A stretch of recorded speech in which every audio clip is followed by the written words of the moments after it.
मी ज्ञानेश्वर चिकणे। आज आहे 16 ऑक्टोबर 2025। तर आपल्या राज्यामध्ये मोठ्या पावसाची पण शक्यता आहे पुढील 22 तारखेपासून पुढे। तर 2019 सारखी परिस्थिती निर्माण होती का काय अशी वाटत आहे सध्या तरी।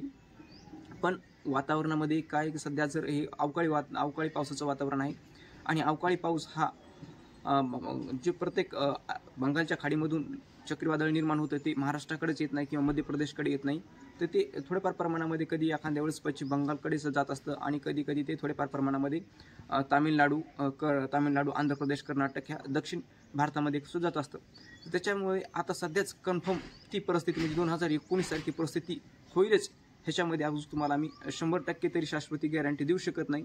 पण ती परिस्थिती होऊ शकते असं मी म्हणू शकतो, होऊ शकते सध्या तरी, कारण त्याला अजून मोठा अवधी आहे त्यामध्ये आणि हे वातावरण बदलत असतं। तर 2019ची परिस्थिती काय होती, 2019ची परिस्थिती तुम्ही आपल्या शेतकऱ्यांनी सर्वांनी अवलंबली आहे। 2019 सारखी परिस्थिती पुन्हा नकोय आपल्या शेतकऱ्यांना, कारण ह्या वर्षी खूप मोठ्या प्रमाणामध्ये पाऊस पडलेला आहे, त्यामध्ये दुप्पट पाऊस पडलेला आहे। आणि अशा परिस्थितीमध्ये जर परत अजून 2019 सारखी जर परिस्थिती जर झाली तर शेतकऱ्यांना काहीच उरणार नाही। ऊसाचं गाळपसुद्धा जेणेकरून ऊस थोडेफार ठीक आहे ते सुद्धा ऊसाचं गाळपसुद्धा 1 ते 1.5 महिन्याने परत लांबू शकतं 2019 सारखी परिस्थिती झाली तर। पण 2019 सारखी परिस्थितीमध्ये किती मिलीमीटर पाऊस पडला होता, किती दिवस पाऊस पडला होता हेच तुम्हाला मी त्याचं पूर्ण सांगणार आहे। त्यामध्ये 2019 मध्ये 18 ऑक्टोबरपासून पावसाला सुरुवात झाली होती। 1 तारखेला 1 मिलीमीटर पाऊस पडलेला होता, म्हणजे तिथं पावसाचे वातावरण होते थोडेफार प्रमाणामध्ये अशा प्रकारे। आणि 8 तारखेला काही नव्हते, 8 ते 14 तारखेपर्यंत काही नव्हते वातावरण। परत पुन्हा 15 तारखेला काही नव्हते, 16 तारखे 17 तारखेला हा पाऊस सुरू झाला केव्हा आता 18 तारखेपासून सुरू झाला पाऊस हा।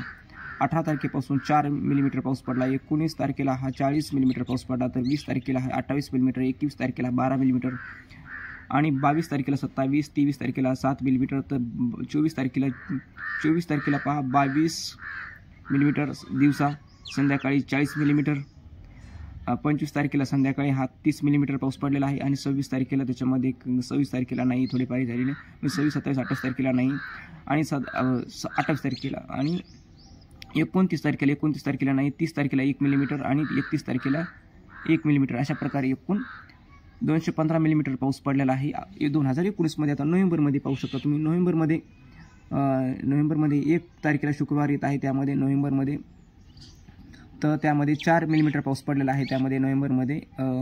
2 नोव्हेंबरला हा दिवसा 10 मिलीमीटर व संध्याकाळी 26 मिलीमीटर पाऊस पडलेला आहे। 3 तारखेला ह्याच्यामध्ये अजून काही सांगता येत नाही, पण ह्याच्यामध्ये 3 तारखेचं हेच असणार आहे। आणि हे पावसाचं वातावरण जे आहे त्यामध्ये इथून जी 4 तारखेपासून पाऊस तिथे दाखवलेला म्हणजे पाऊस पडलेला आहे, परत पुन्हा 7 तारखेला 1 मिलीमीटर म्हणजे पावसाचे वातावरण होते असं समजा। 7 तारखेपर्यंत पावसाचे वातावरण होते, म्हणजे नोव्हेंबरमध्ये 41 मिलीमीटर पाऊस पडलेला आहे हा नोव्हेंबरमध्ये आणि हा 215 मिलीमीटर। तर एकूण पाऊसमान हा त्याचा 21 दिवसाचा पाऊसमान हा 256 मिलीमीटर पाऊस पडलेला आहे। अवकाळी पाऊस हा 2019 मध्ये बघा 256 मिलीमीटर पाऊस, म्हणजेच ह्याच्यामध्ये शेतकरी आपल्या शेतीचे पानंसुद्धा कपाशीचे पानंसुद्धा राहत, बोंड तर नाहीच पण पानंसुद्धा राहत नाहीत। आणि हाचा कालावधी जे आहे जवळपास 20 दिवसाचा कालावधी आहे हा पाऊस पडलेला। आणि हा 256 मिलीमीटर पाऊस म्हणजे 19 मध्ये खंड तुम्हाला दाखवतो हे बघा। 9 ऑगस्ट ते 28 ऑगस्ट दरम्यान पाऊस नव्हता, हा 22 दिवसाचा खंड होता 2019 मध्ये। अशा प्रकारे लिखाण असतं, माझ्याकडे जवळपास 20 वर्षाचा रेकॉर्ड आहे। पण आता हा जो पाऊस आहे तो 22 ऑक्टोबरपासून सुरुवात होणार आहे, फक्त 4 दिवसांनी कमी। आणि हा पाऊस दिवाळीमध्ये सुरू होत आहे, तो पण पाऊस दिवाळीमध्ये सुरू होत आहे। दिवाळी असते 3 दिवसाची, पण दिवाळीच्या अगोदर 8 दिवस आणि दिवाळीच्या नंतर 8 दिवस, म्हणजे एकूण जर पाहिलं आपण ती दिवाळीचंच वातावरण समजू शकतो, आपण दिवाळीचाच कालावधी समजू शकतो की जवळपास 15 दिवसाचा हा कालावधी। तर या कालावधीमध्ये म्हणजे ऑक्टोबरच्या शेवटच्या आठवड्यामध्ये आपल्या राज्यामध्ये मोठ्या पावसाची पण शक्यता आहे। त्यामध्ये 2 चक्रीवादळ येण्याची शक्यता आहे। मी तुम्हाला जे सांगितलं त्याप्रमाणे तो थोड्याफार इकडे तिकडे सरकू शकतात। तिकडे जर सरकवले समजा बंगालच्या खाडीकडे किंवा ते छत्तीसगड आंध्र प्रदेश छत्तीसगड इकडे जर पश्चिम बंगालकडे जर गेले तर आपल्याला धोका कमी होता, फक्त विदर्भालाच त्याच्यामध्ये धोका राहतो, मराठवाड्याला काही राहत नाही।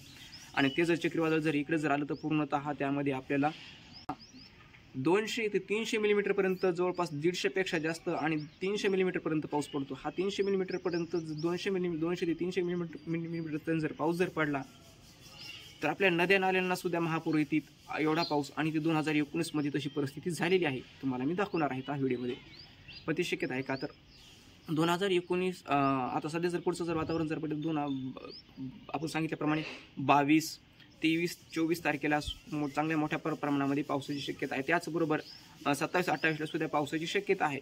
पण ही शक्यता आहे त्यामध्ये कमी का होईना पण पाऊस येण्याची शक्यता आहे वातावरणामध्ये. पण 2019ची परिस्थिती निर्माण होण्यासाठी हा मोठा पाऊस म्हणजे तो चक्रीवादळ जे आहे थोडे साईडनं जर गेले तर ती परिस्थिती निर्माण होणार नाही, आणि ते जर आपल्या डोक्यावरून आपल्या मराठवाड्यावरून जर गेलं तर पूर्ण महाराष्ट्र व्यापू शकतो.